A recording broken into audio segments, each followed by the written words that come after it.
ఈ లోకంలో చమత్కారుల జ్ఞానం అది. ఈ లోకంలో పాపపు క్రియలు. మీరు సినిమాలు చూడండి, సినిమాలు మనం ఇంతకుముందు అందరూ చూసినోళ్ళే. సినిమా డైలాగులేంది, సినిమా మాటలేంది, సినిమా పాటలేంది, ఇవన్నీ అందుకని అన్నాడు పిచ్చి పాటలు అన్నాడు. అన్ని డబల్ మీనింగ్. ఒక్కటైన యథార్థంగా హృదయపూర్వకంగా మంచి మాట, మనిషి మేలు కోసం మాట్లాడే మాటలు మనకు దొరకవు. అంతా పనికి మాటలు, పనికిరాని మాటలు, పనికిరాని మాటలు, పనికిరాని పాటలన్నీ, అన్ని మాటలు. అందుకనే వాళ్ళ హృదయం అంధకారం అయిపోయింది, చీకటితో ఉంది. చీకటితో ఉన్నటువంటి ఈ యొక్క హృదయంలో నుంచి మంచి రాదు బయటికి, మంచి ఆలోచనలు రావు.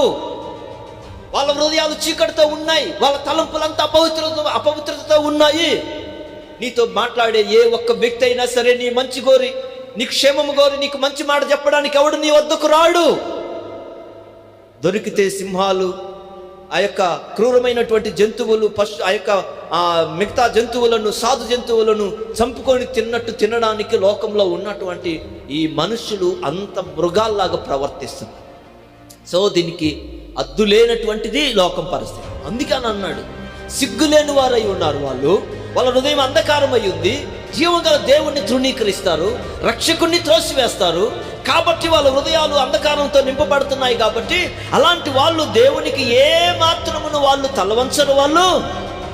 వాళ్ళు సిగ్గులేని వారై ఉండి అత్యాశతోటి వాళ్ళ యొక్క అపవిత్రమైనటువంటి ప్రవర్తనను జరిగించడానికి, ఆ పాపపు జీవితాన్ని, పాపపు క్రియలను వాళ్ళ జీవితంలో జరిగించడానికి ఏం చేస్తారంట, వాళ్ళు తమను తామే కామకత్వానికి వాళ్ళు అప్పగించుకుంటారు.